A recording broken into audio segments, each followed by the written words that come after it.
Welcome, everybody, to the latest episode of Club Dynasty. I am your host, Joshua Hudson. With me, as always, one of our Dynasty writers and contributors with Club Fantasy, Zach Smith. How we doing, brother? Hey, man. Doing pretty good. How are you? Hey, getting ready to start a new job, so I'm a little excited about that. That's good. Yeah, put in my 2 weeks, moving out towards the beach. It's going to be a lot of fun. I'm looking forward to it. Hell yeah. And looking forward to the end of the season because now we're getting to the heart of all right, it's time to make some moves. We got to make some trades. We're trying to get for a playoff push. Hey, maybe we're trying to rebuild and we're trying to pull off some other people's picks. I don't know. We've got a lot of topics looking forward to talk about today on Club Dynasty. One of the big ones we're going to talk about, it's trade season, right? Are you a contender? Are you somebody that maybe needs to hit the reset button? Who's got all the draft picks? Do you have players that you can steal some of those draft picks for? A lot of good stuff to get to today. So, Zach, the first thing I'm going to talk about here. So you're a contender, right? Mm-hmm. And looking at kind of how everybody's played so far, give me some veterans right now that maybe don't have the highest long-term dynasty value, but maybe somebody that can help you this year to get to that point where you're taking home that championship in dynasty and hoarding it over your league mates' heads. So I have a few for that one. My top, well, not my top. I have two top ones. The two top ones are Cordell Patterson and Miles Sanders. For dynasty, Cordell Patterson at 30, he has been playing good, but right now is when you should probably jump for him since he's probably going to miss this week. People are going to be like, oh, he's hurt. He's 30. You could probably maybe send like a second or a third. If you're in contending, you need to make a move. You can send as many draft capital. I wouldn't do a first personally for a 30-year-old who's probably not going to lead the team next year, but I would do a second if I was contending because it's all about winning. That's why we're all playing. And Miles Sanders, I would do a late first for because they've already said that he's the bell cow. They've already said that when he comes back, they're planning on running it more with him, and he's going to use it. Like, it's about time because it's weird when he was in the game, they ran the ball 4 times. And then when he got hurt, they ran the ball 25, 26 times. And then I don't know. I hope that's what they use him now. That's the hope. Like if you're a dynasty team and you're looking to contend and that means your roster's already set. So we're looking for like flex guys. We're looking for like people that we can plug in our flex and they'll be valuable to help us win the ship. Like we don't have to plug in Darnell Mooney. We can plug in Miles Sanders instead with a quick trade and a quick flip. That's interesting you bring up Sanders because that's somebody that I feel like has some kind of mixed opinions in the dynasty community because, he started off really hot, 50 receptions his rookie year, high yards per carry average last year. And then this year within this new system, new starting quarterback, and it basically just flatlined. Mm-hmm. And then now the team is deciding they want to start running the football now that he's on IR. And I feel like there's some dynasty managers that might be very hesitant to even deal. I know you said a late first. I think there are some people that might be hesitant to even deal like a high second or even a mid second, just for the simple fact that they don't know what they're getting. I would throw like why are they running now that they don't have Sanders? You know what I mean? Like I feel like that's a thought process that is going to be in people's heads because Sanders isn't a big guy. Like, they're running the ball a lot now because Jordan Howard maybe is built a little bit bigger. Well, that's the bigger problem is Howard. Yeah, exactly. And they've brought him up to a point where they can't stash him back on the practice squad now. Like he is on the roster. I probably wouldn't do a late first. You're probably right on that end. I probably wouldn't do a late first. A mid-second, I would definitely throw out. If I could get Miles Sanders for a mid-second, I would definitely take it because he's going to be – they're not just going to completely cut him out. I think they knew – because he's a young coach. It's a young coaching staff. So they probably saw that they made a mistake, that they were making some moves on the ground after they started running the ball because Miles Sanders wasn't doing well, I can't say he wasn't doing terrible. The 2 touches he got a game, he looked okay. But like before that, he looked like he was going to be able to be fine. But they needed to give him more touches. But then they keep moving Kenneth Gainwell in and out, and I don't know what they're doing with him. One week he'll be non-existent, the other week he'll score a touchdown. So it's a real murky situation, but I think that's a situation you could attack in Dynasty. I'd rather have Cordell Patterson. Yeah, absolutely. If you're a contender, Patterson would definitely be somebody that I would prioritize. I mean, just looking at, let me pull up the Eagles end of season schedule here because they also have a late bye. I believe it's week 14. Yeah. Well, while you do that, another name I'll throw out is Keenan Allen. Very interesting. Okay. Yeah. So Sanders' end of season schedule. So he's got Saints this week, following by the Giants. And I know there's talk that Sanders might actually come off IR for this game. I think he will. Then he has the Jets, which we know they suck against the run. The Jets. Week 14 bye. 15, 16, and 17. Washington, Giants, Washington. So it's not a bad end of season schedule. Like the Giants have been very hit or miss against the run. Not fantastic. Washington has, again, very hit or miss. Sometimes they look really good stopping the run. Other times they can't figure out what the hell's going on with their defense. Well, didn't they just lose Chase Young? And they just lost Chase Young, correct. Yeah. So, I mean, granted, that defensive line is full of former first-round draft picks. Right. So yeah. But he's a big hole to fill. He draws a lot more attention than some of the other guys on that line will. Absolutely. So, interesting enough. I think they made a mistake and they see it. But the biggest problem is Howard. Howard, I think, also showed promise to where he's going to earn touches, not earn a spot. He already did it. He earned a spot on the team. They signed him on. But now how many touches does he get when Miles Sanders comes back? Does he get relegated to the backup role? I don't know. It's going to be interesting because we know how capable Sanders is as a receiving back, but it doesn't seem like the team wants to use him as much in that role. When he was healthy in the beginning of the season, they were using Kenny Gainwell more in that role. And Gainwell's kind of fell off now that they've started running the ball more. So I personally have no clue what to think of Philly right now. And that's coming from an Eagles fan. So that's kind of what I said at the beginning of the year. I was really nervous about all of them because you just didn't know what the new coaching staff was going to do with them. So you mentioned Keenan Allen. Give me some reasons here because I know he's a little older. We've seen peak Mike Williams, and then we've seen plateau Mike Williams. Right. Keenan Allen is still leading the team in targets, and now he is. Yeah. Well, now he is. But I would attack the fact that he's a little older, and people might still be buying. Like Mike Williams still might live in their head a little bit. Is my only thing. And Keenan Allen, I think, is still going to be good for 2 or 3 years, and people may look at his age. This is only if you can find somebody that thinks he's old. That he's what is he 28? He's going to be 29. He'll fall off eventually. He's someone you could probably get a late it'd have to either be a very early second or a very late first. He will be 30 in April, so he's 29. He'll be 30 in April, exactly. So people are terrified of that number in Dynasty. If they see the number 30, they run the other way. But he's still leading in targets this year. So if I wanted to get a value on him this year and jump on it while they see that 30 number, I can get the leader in targets for Justin Herbert. You willing to part with a first for him? And a late first. If I'm winning. And that's the thing. If you're contending, ideally, that's where your first is probably going to land is late. So if I'm contending, I'm gonna shoot that shot for him. I would be happier with a second or a second and a player, but a second, maybe a younger player that maybe they have more faith in than I do, but not I'm not going to sell the farm for Keenan Allen. He's probably a really good late round target that people are going to be scared of because he's 30 years old. Makes sense. All right, so a couple people that I brought up, and one of which our man Drew, who's diving into Dynasty article dropped today.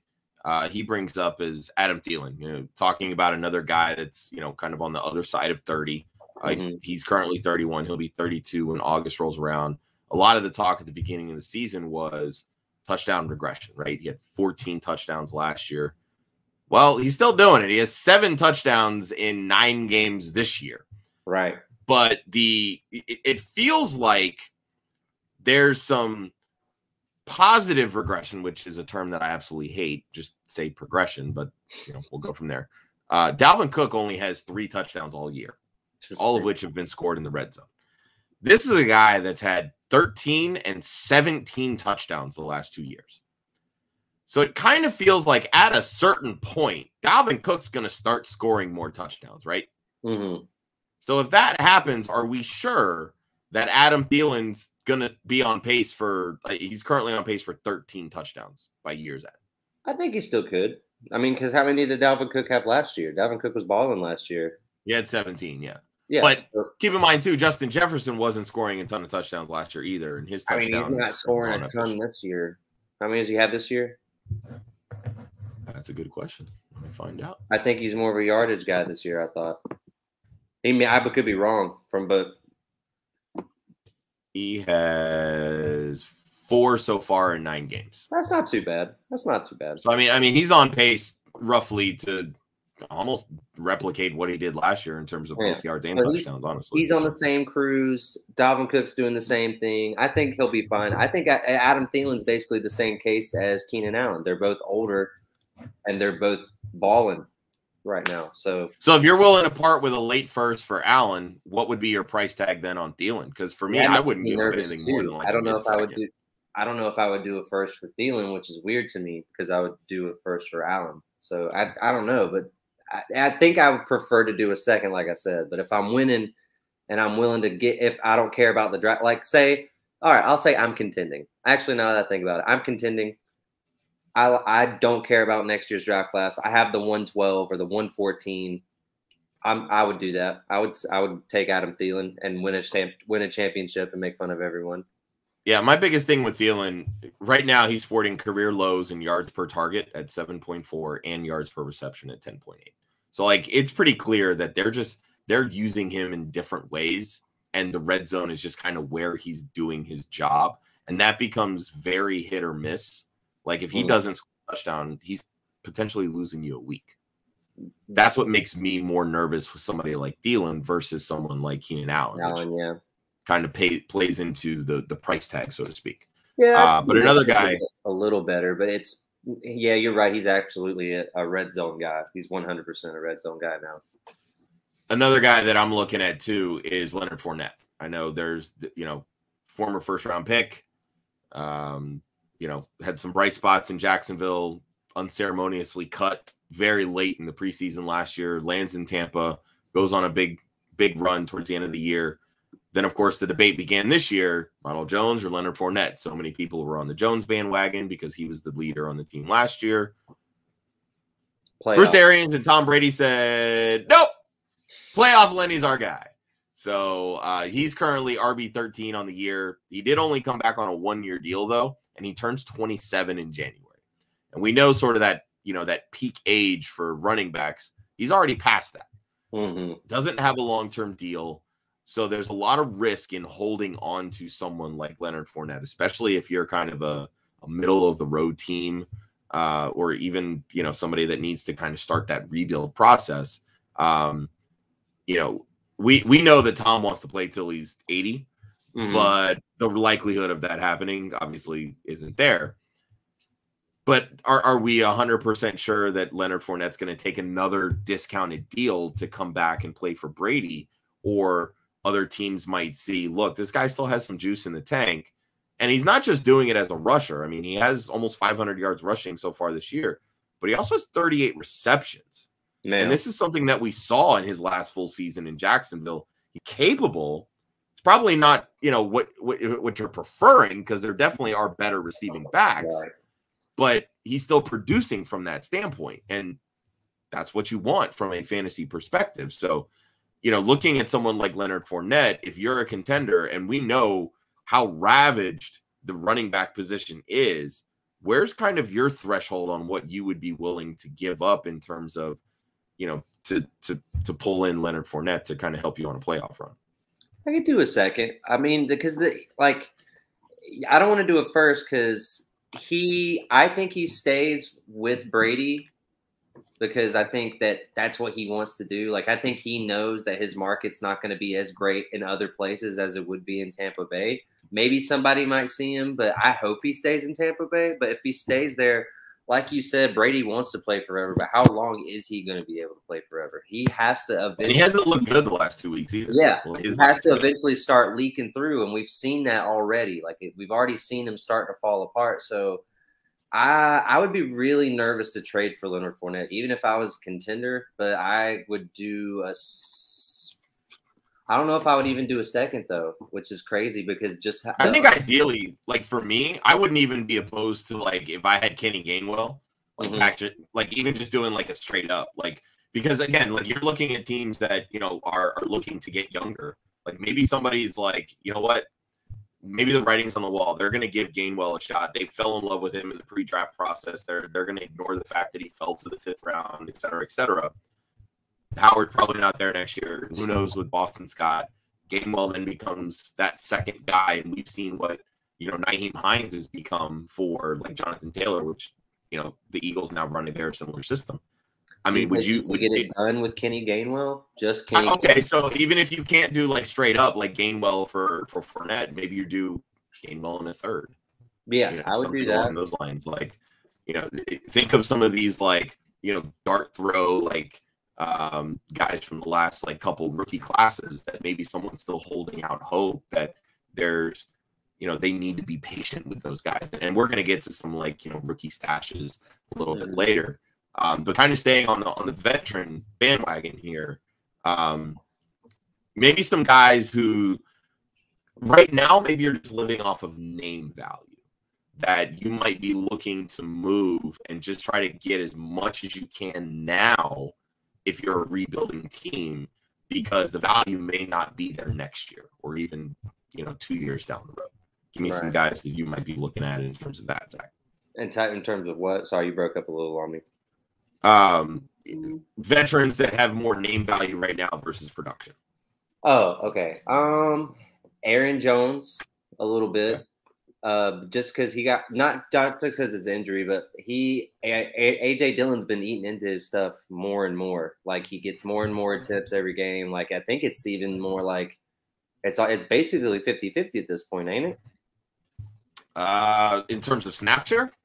Snap share, maybe not touches, but I mean maybe I think it's the other way around. Maybe touches it's the same. I can look it up really quick. I know they were pretty even last week, but obviously Jones got hurt last week. Yeah. It wasn't like anything crazy. Well, okay. So Aaron Jones, at the beginning of the year, he didn't look too bad. But now in these past 2 games, with the injury, of course, he was kind of hurt. He's just not really putting up what he normally does. Actually, he's the RB6, so he's not doing I'm glad you bring up Aaron Jones because he's actually on my list as well. But again, referencing our man Drew's article here, he brings up a good point in terms of red zone usage, right? So, I mean, we've seen Aaron Jones pop when it comes to touchdowns. I think it was 2 years ago he had like 17 or 19 total touchdowns. Right. 2020 last year, I believe he had 9 or 10 total touchdowns. And this year, I don't have those exact stats in front of me this year, how many he has. But just looking at percent of rush attempts for the Packers inside the 10-yard line. Okay. Aaron Jones in 2019 had 61% of those rush attempts. And then Jamal Williams and every other running back was at about 16%. Okay. Last year, Jones's number dipped to 51%. Not a huge drop-off, but still a drop-off nonetheless. Williams and Dillon were used about 31% of the time in the red zone, or excuse me, inside the 10-yard line. This year, Aaron Jones's number is below 50%, sitting at 48%. AJ Dillon is at 37% of the rush attempts inside the 10-yard line. So this area where Aaron Jones has been so good which has helped prop up his fantasy value, it's now starting to take a hit because you've got a 250-pound running back that ideally is probably better suited to run in between the tackles, right? Right. Well, is that like a significant enough hit for you? Because it only dropped 3% for Aaron Jones, and it only increased about 6% with another guy leaving for Dillon. Well, but again, these are the trends. If you're looking, I mean, this is 3 straight years where that number has climbed for the RB2, and then 3 straight years where it has decreased for Aaron Jones. Now, I understand they did just give Aaron Jones that extension. They're still going to use Aaron Jones. I think he's still going to have, decent usage. But again, he's not the biggest back. He's RB6 this year. He's doing fine. Yeah, I mean, he's doing fine, exactly. But again, you start talking about these running backs that hit that age plateau. If you're staring at your team, you have Aaron Jones. He's likely out probably the next couple of weeks with the MCL sprain, and a contender is sitting there. They're okay now for the next couple of weeks, but they want that strong playoff push. Running backs don't age well, right? And if you're sitting there with him, why not try to get maximum value now? Because if you try to do the same thing in the offseason or even next year, are you going to get that same value? Probably not. And I was looking at A.J. Dillon. He's not anywhere near him in snaps, but his touches. If the thing is, when coaches and teams give RBs touches, if they don't do anything with them, they're not really. That's not really when I think that they're a threat or that they're going to have that much potential. Every time they give this man double-digit carries in a game, he goes insane. A.J. Dillon. And Aaron Jones is about to hit that age apex. If he goes next year, gets hurt again next year, what are you going to be able to get for him? What are you going to be like? There's not much you can be able to get for him. A.J. Dillon's only going to keep getting more. Like you said, with the trend, he's only going to keep getting more touches in the red zone, more touches in general. Aaron Jones is a perfect candidate to sell like right now while he has that value, while he's still doing good. I just don't think you're going to be able to get that next year if he gets hurt again. Because people are already jumping on the A.J. Dillon train. Yeah. I mean, just looking at their, average touch per snaps, Aaron Jones is sitting at 39.4 in terms of how many touches he has per snaps. A.J. Dillon's at 49.1. Yeah. That's a pretty big disparity for a backup running back. Exactly.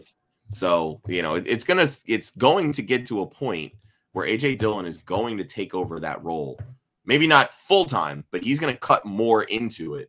And Aaron Jones is going to lose a lot of that value. That's why I got to jump ship now. And I hate saying that because I love Aaron Jones. I've loved Aaron Jones for years. I was making fun of people last year for good reason, because last year I didn't think A.J. Dillon had a chance to take his job, which he didn't. But I was kind of still starting to get in that narrative this year, but I wasn't really seeing, I wasn't paying attention to his age or how they used both running backs last year, but they're still not using A.J. Dillon a ton. They're like those double-digit games are scattered, but they're still using him enough to where you see his potential and you see how the team sees him. You see how the team is going to use him eventually. You're absolutely right. He's going to take that rollover, so you got to jump on the market now for him. Another guy that I mentioned, DeAndre Hopkins. So D-Hop. We know he's missed a couple games here with a hamstring injury. Turns 30 in June, right? So, I mean, this really is looking like maybe like 1 or 2 more really good years, right? And he's on a really good touchdown pace right now. He has 35 catches and 7 touchdowns. Like, that's a percentage that probably isn't sustainable throughout the rest of this year. Yeah. But, again, with as much as the Cardinals are spreading the football around, he's on pace for like career lows since his rookie year. Receptions, targets, yards, everything. At a certain point, when do we start getting worried that DeAndre Hopkins isn't DeAndre Hopkins anymore and won't be anymore going forward? I don't know if he's not. See, I don't know if he's not DeAndre Hopkins, but it may be looking like that soon. I think we're seeing it's like with Brady. I think we're seeing a glimpse of it. I'm not saying it's happening now. I think he's still got plenty more in the in the in the gas can. But I think that it's like you said, they spread the ball around. They throw it to Kirk. They got their new weapon and more. They got Ertz now. They got their running back who they were throwing it to when Edmonds. So it's just like they had plenty of targets on the field to throw it to. They don't have, no disrespect to Larry Fitzgerald, one of the GOATs, but they didn't have him sucking in targets or like not be like DeAndre Hopkins got how many his first year with them? Like 140, 150 something like targets. And that was the first year that Larry Fitzgerald didn't have 100 targets his whole time with the Cardinals. Like that was the one season he didn't. And so that's maybe what we're maybe seeing, like he's just dipping off because there's better competition around him and he's getting a little older. But I still think I would have a little faith in DeAndre Hopkins. Now I did get offered a trade. Someone offered me DeAndre Hopkins for Terry McLaurin, and I declined it instantly. But I'm a contending team. Would you do that if you were a contending team? I wouldn't. If I was a contending team, honestly, probably not. Only because McLaurin has been very boom or bust this year. Right. Probably even more so than Hopkins has been. Mm-hmm. And really, I trust Hopkins a little bit more. Well, I trust his quarterback situation more. That to me, that's a big thing. Mm. You know, I think the idea with Washington, you know, Heineke's not going to be there after this year, or at least he's not going to be starting for them after this year. Mm. You know, they're likely to try to bring in one of these quarterbacks from this upcoming class if they can't bring in one of the free agents.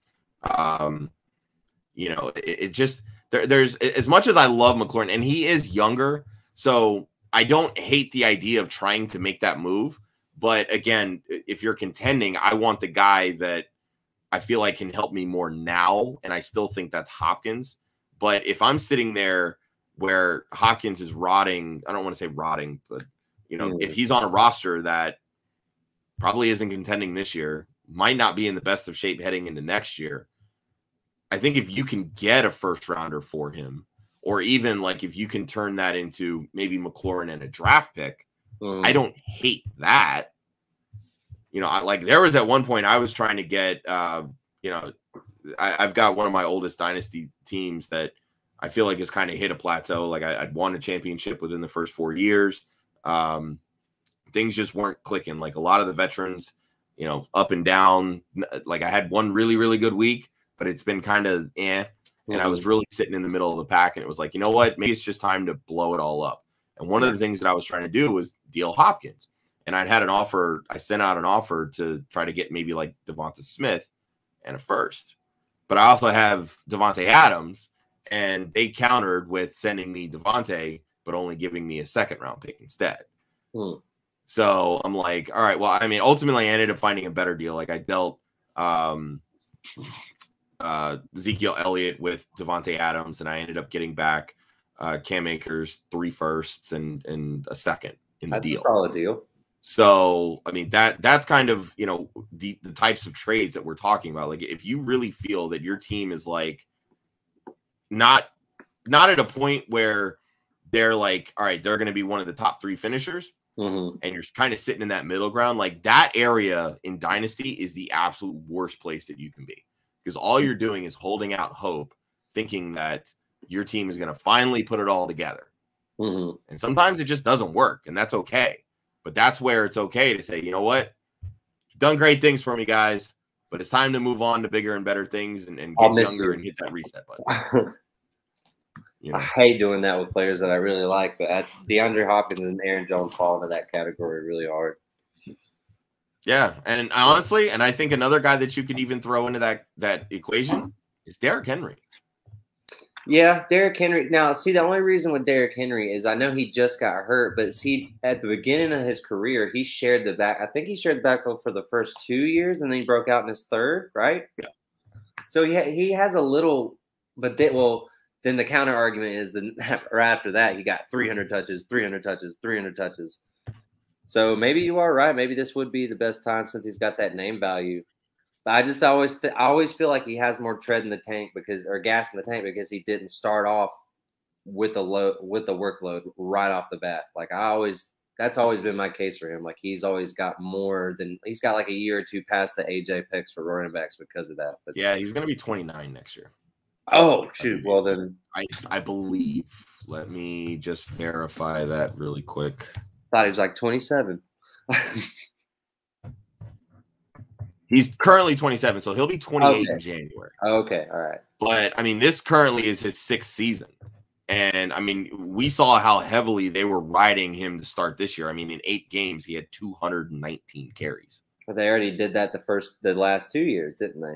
So yeah, in the last 2 years, he had 303 carries and 378 carries, and that's not even including the playoffs. God, that's ridiculous. So, I mean, it's just I understand everybody wants to talk about Derrick Henry just being built differently, but now he suffered a foot injury. And this is a guy that's 247 pounds.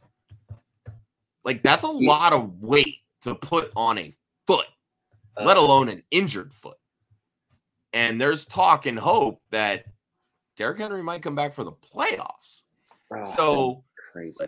Like, it's one of those things where if I'm a contender and I have Derrick Henry, I want a lot for him still. I don't really care. Yeah, absolutely. I would still want a lot for him.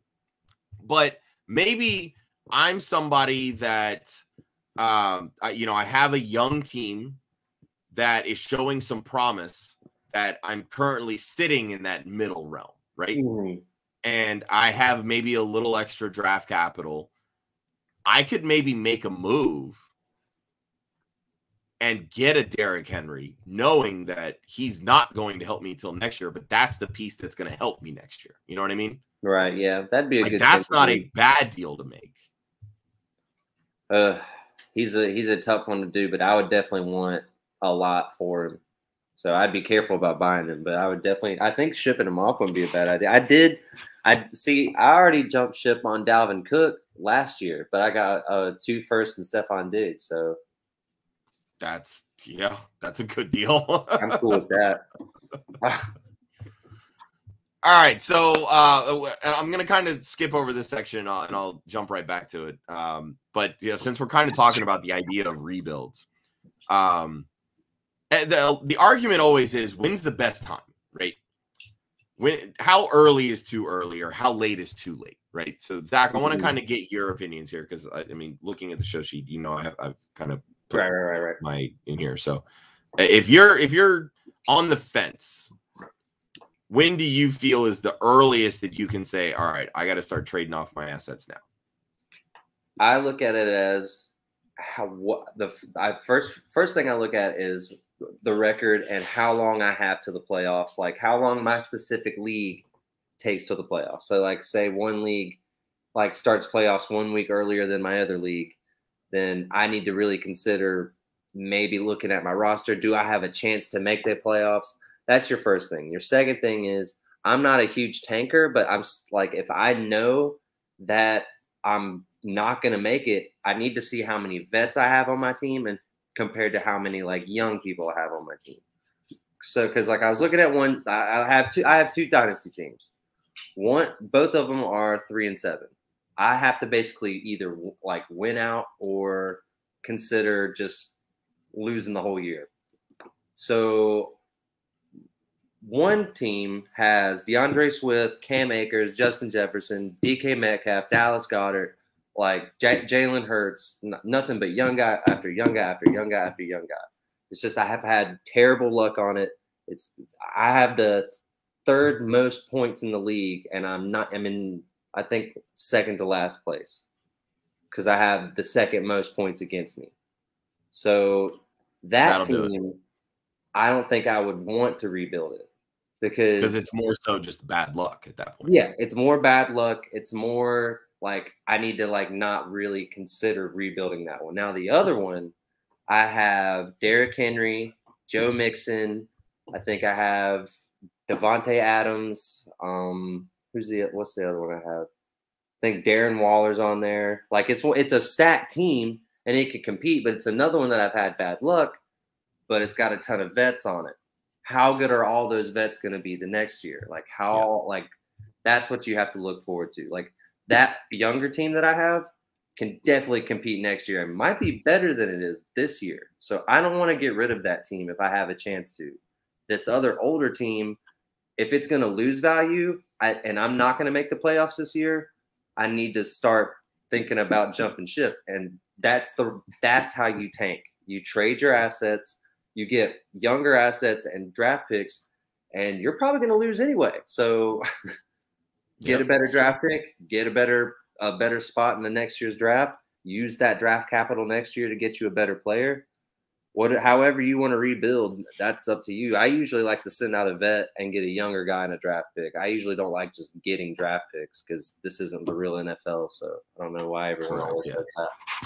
So before I go into my answers here, I want to pull up this question in the chat from one of my favorite people in the fantasy football community, the young fantasy mind himself, Hudson Brown. So he's in a rebuilding Superflex league. His top wide receivers are T. Higgins, Calvin Ridley, Terry McLaurin. Obviously, we know the situation that Calvin Ridley finds himself in right now.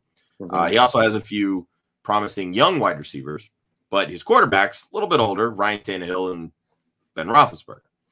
So his question becomes, does he trade Terry McLaurin and bring in a high 2022 second, Trey Lance, and Elijah Moore? Yes. I think I would do this as well. I mean, the big thing when you're looking at Superflex, anytime you can get a young quarterback, that's a trade within consideration. I got like halfway through reading, do I trade away Trey Lance for Lance, Elijah? Yes. And Elijah Moore has showed some promise here the last couple weeks. Go do that now. Touchdowns, 3 touchdowns. The high second definitely plays into it because, you know, super flex drafts, your quarterbacks always tend to go early, even if they shouldn't. So a lot of the quality players that might typically be in like the middle of the first round in a standard 1 QB draft end up falling towards the end of the first, the beginning of the second. I can't tell you how many super flex drafts I had last year where I got Rashad Bateman in the early second round. Right. Because everybody took quarterbacks early. Well, Jordan Woodson formerly at PFF, Jordan Woodson at Jordan Woodson, you can follow me at Twitter, gave me shit because we were in a startup like 2 years. It's like not 2 years ago. No, it was last year. I don't know what I'm thinking. I drafted Kyle Pitts like at 2 overall instead of a quarterback, and he gave me hell for it. But I had a high second. Mac Jones fell to me. So that super flex picks are way more valuable every single time. Yep. So the counter here, Hutch says, what if there's no second? Would you still do it for just Trey Lance and Elijah Moore for Terry? Yes, because I just have a lot of faith in Trey Lance, and we've already seen it. We've seen the potential in Elijah Moore. I don't think the Jets are going to suck forever, and they suck now, and he's already starting to shine. And I think he's a special wide receiver. I loved Elijah Moore, like because I remember I put out a rookie list, and I can't remember someone put out Elijah Moore being so low is a criminal sin, and I was like, all right, I hear you. So I went and spent like a month just going over Elijah Moore, studying him, comparing him to all the other rookies. I was like, yep, they got me. I was wrong. That kid's really good. Like and I think a lot of what's holding him back is, you know, they're still playing veterans. Like they're still playing Jamison Crowder. They're, you know, obviously they went out and they signed Davis. He's going to be their de facto number 1 for, you know, the next year or two. But, you know, they're playing Keelan Cole and, you know, giving opportunities to these, you know, veterans when it's like, dude, your team sucks. Like start seeing what you have in these rookies. I think they're finally starting to, which is good. Yeah, exactly. You know, Michael Carter has been getting a lot of run. He's looked really good. You know, again, Elijah Moore, 3 touchdowns the last 2 weeks. So, you know, they're starting to, and this is the thing, they spent quite a few of their draft picks on offense this past year. They've got quite a few draft picks this year. My guess would be the idea is they're going to spend a lot of them on defense, kind of similar to what the Panthers did a couple years ago when they used all 8 of their draft picks on the defensive side of the football. And we've seen how that has paid off for them going forward. Yeah, they look pretty good at the beginning of the year. So, Hutch, to answer your question, yeah, I personally would still try to get a third if they pulled the second. Yeah. Never hurts to try to get even late round draft picks as dart throws, because adding them to future trades can definitely be the difference in getting a player that you want versus feeling like you quote unquote lost the trade. Or you could do like a third, or you could do like we said earlier, where you try to reach for a 2020 third pick because it's exactly so to them. Yep. Yeah. Any of those like dart throw late picks, whether it's this coming draft, the next draft, or even 2 years out. Some people, like, you throw in a 2024 pick and you're just like, yeah, okay, it's 2024. I don't give a shit. Yeah. And they'll add it in just because it's like, all right, whatever. If that's what's going to get me my guy, then whatever. Yeah, because that's so far in the future, they're not thinking about it. That's how I got so many 2020 picks. I got them all in 2018. There you go. There you go. So kind of back to the rebuild setup. For me, and I'll kind of echo what you talked about with some of the key factors you look at. My biggest one that I look at is how many points have I scored so far in relation to the rest of the league. Like if I'm in the bottom third or even in the bottom half, depending on what week it is, it's probably not going to get that much better because most of my league mates have already taken that next step. Like they're already there and they're scoring those points. And outside of like catastrophic injuries, they're probably not falling off that pedestal too soon. Right. The next thing I'm looking at is what's kind of my ratio in young players versus vets. And for me, that cutoff is kind of in that like 25, 26 range, especially at the running back position. Wide receivers, I'll stretch it maybe to like 28. Tight ends, I feel like that's one of those positions kind of similar to quarterbacks where, you know, after the age of 30, it's not the worst thing in the world. But once you're like kind of 32, 33, maybe you need to start thinking, all right, I kind of got to get a little bit younger here. But I'm also not afraid to pull the trigger early. Like there was one dynasty league that I was in. I think we started it in, I want to say 2019.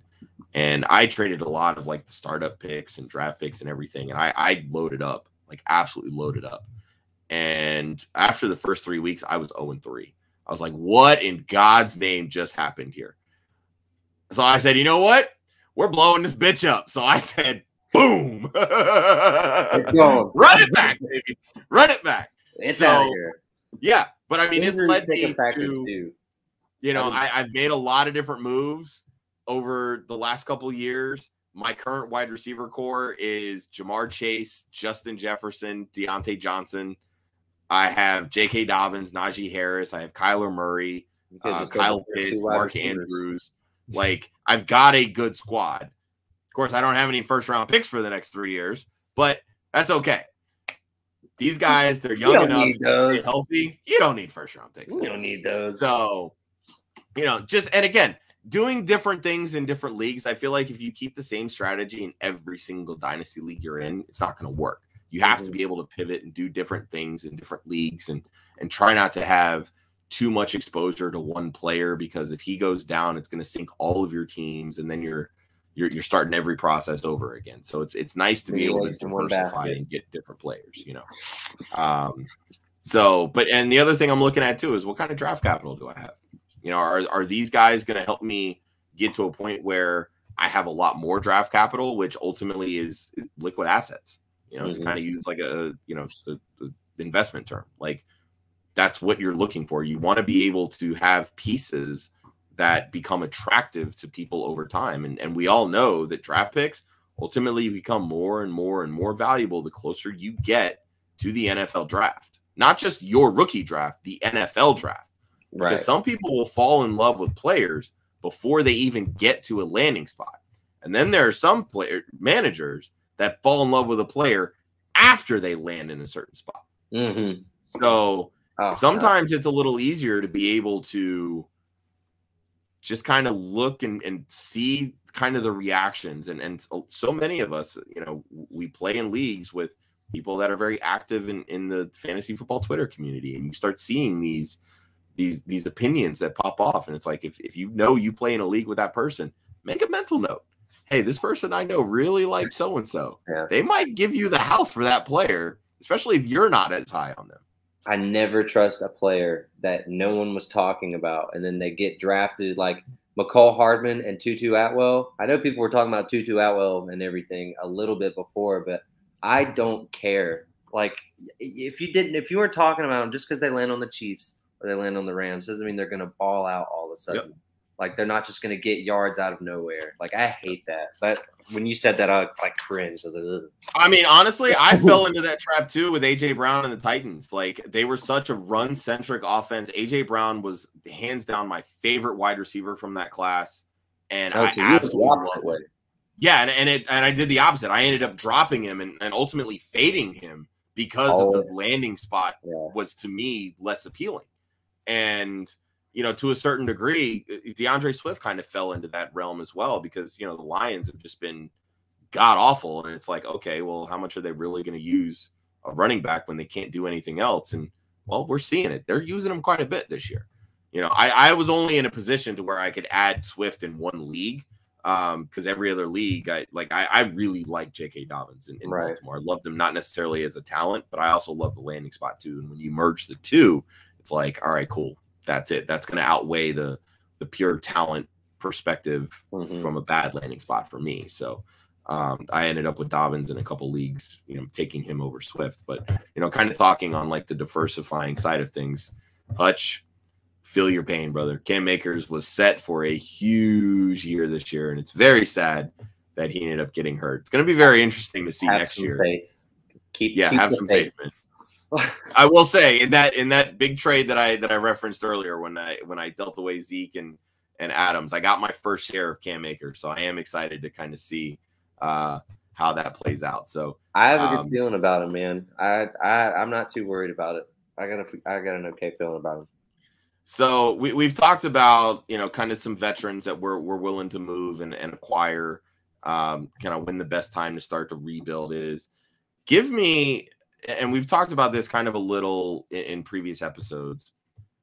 You know, we've got some of these star quality players, and we know at a certain point they're going to hit a wall. We don't know when it's going to be. It might be because of injury. It might be because of situation or whatever else. What's a superstar that you think it might be closer to that cliff than maybe people are willing to talk about? We kind of touched on it a little earlier, and it's for me, it's not just Tom Brady, but you could say it about the majority of the Bucs offense. Okay. Because look, you got to look at all their ages. You got to look at what they're doing. They're selling the house to win another championship. They already did that. They sold the house to win another championship. I think all of them are all going to fall off once this fairy tale ride ends for them. Like Gronk, even for somebody like Mike Evans, who was doing it long before Brady. Not Mike Evans, but Chris Godwin's not going to be there anymore. What are they just going to rebuild the whole team around Mike Evans, 28-year-old Mike Evans, or 29-year-old Mike Evans? I mean, it's a quality point. Yeah. I mean, he's under contract. I mean, you know, obviously Godwin's playing on the franchise tag. I mean, I'd like to think they'd be able to get a deal done with him. They were able to re-sign Shaq Barrett for less than market value, so maybe Godwin ends up staying for less. If they were able to get somebody off the, like, say, I just think that Tom Brady's well, I'll just say Tom Brady. I won't say the whole Bucs offense so we don't go into a big, deep discussion. But Tom Brady's already showing signs that there's a chink in the armor, and he's already looking like he's going to fall. He's like 40,000 years old. I'm 30 and I can barely, like, you know, sometimes my knee pops and I'm like, okay, that's weird. He's 40. Feel that one. Yeah, he's I recently had to buy my first knee brace and I was like, shit, I'm hitting that age. Eventually he's going to be a human being, and we've already seen him make some bad decisions, mediocre throws on here, but we've also seen him keep balling. So he's a big name and he's a big superstar. I just don't think that he's going to keep this up forever, and I think he falls off sooner rather than later. I think it's coming soon. And another. Go ahead. No, you're good. No, I was going to say, so my guy that I mentioned, I mean, he hasn't even hit 30 yet, and that's George Kittle. And I know that maybe that's probably not the most popular opinion. Spicy. I was very down on him heading into this year, not necessarily because I didn't think he was still a top tight end option. My biggest thing was when you look at some of those other options like a Kelsey or a Waller, I mean, you could even throw Mark Andrews or Hawkinson in that conversation at the start of the year.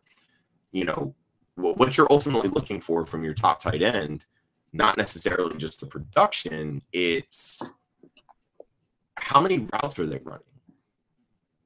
Are they blocking all of the time? Like, when you're spending your time blocking, that's time you're not catching the football or have an opportunity to catch the football, Right, yeah. And so many of Kittle's injuries have come when he's in line blocking, not necessarily out catching passes. And I got a lot of flack for it at the beginning of the year. And I stuck by it. He's missed 3 games, but he's also had some pretty big games. I mean, the last 2 weeks, he's had a touchdown in each game. He 5 for 15 and a touchdown last week. I believe it was like 8 for over 100 and a touchdown the week before. So he's come back with a vengeance, which has been good. But at the end of the day, Kyle Shanahan wants to run the football.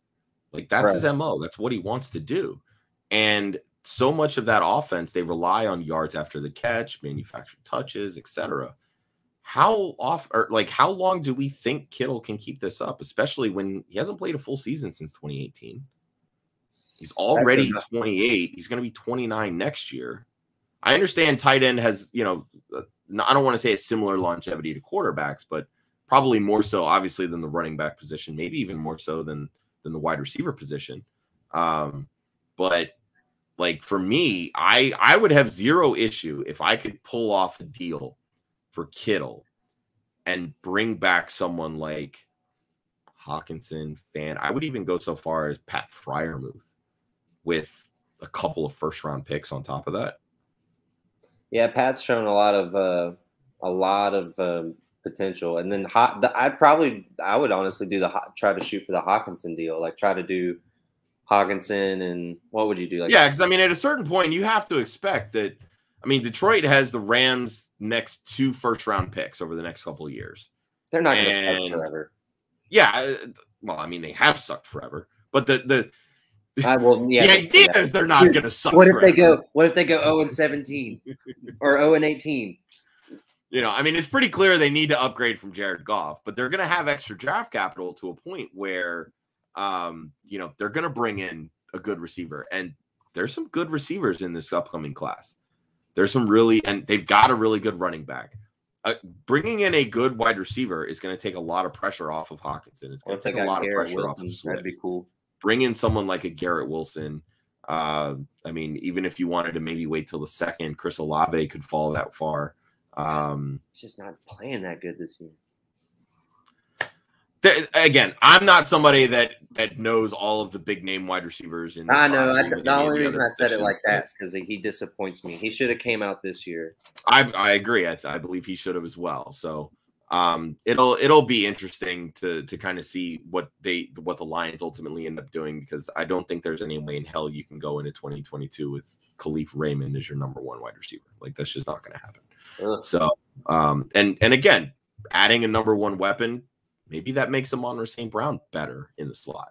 Mm-hmm. And they have the pieces on that offensive line. I mean, if you get Ragnow at center healthy, Penei Sewell's looked great.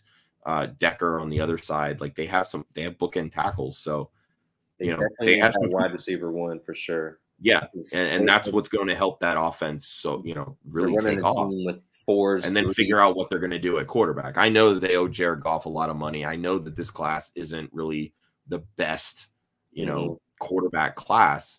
2023 looks a lot better. Maybe you just focus next year on building the team around Goff, and then look to use some of that extra draft capital to trade up to get the quarterback you want. That's what I think they do, honestly. I don't think they move on from Goff after this year, even though he's not really doing that great. He's not doing good at all, but I don't think they move on. I think they do exactly what you said they do. They build around them. I would be not surprised at all if they went 0-18. That would be – they're not going to go 0-18 because they have a tie, so they can't go worse than 0-16-1. That's right. They tied the Steelers. Oh, dude, I forgot about that beautiful, fantastic thing. Oh.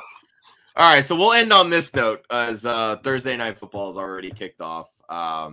Give me some young guys that maybe fell to, like, your 3rd round range and rookie drafts the last couple years that, maybe depending on situation or they've showed a little bit of promise, maybe lower draft capital that people just aren't paying attention to. Maybe they're still on waivers if your benches are low enough, or maybe you can get them as a dart throw in some deals as you sell off some veterans. And I'm sure, Zach, I know you have a few guys here.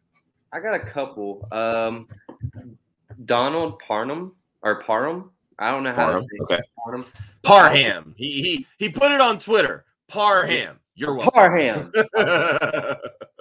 I like Donald Parham because Jared Cook's so I was looking at their usage, and he has the type of usage that I really, really like, and he's available in a lot of leagues. So Jared Cook is their main tight end right now, and he's been doing pretty decent, but he's also 34, 35. He's definitely going to fall off eventually. I think he's a free agent very soon.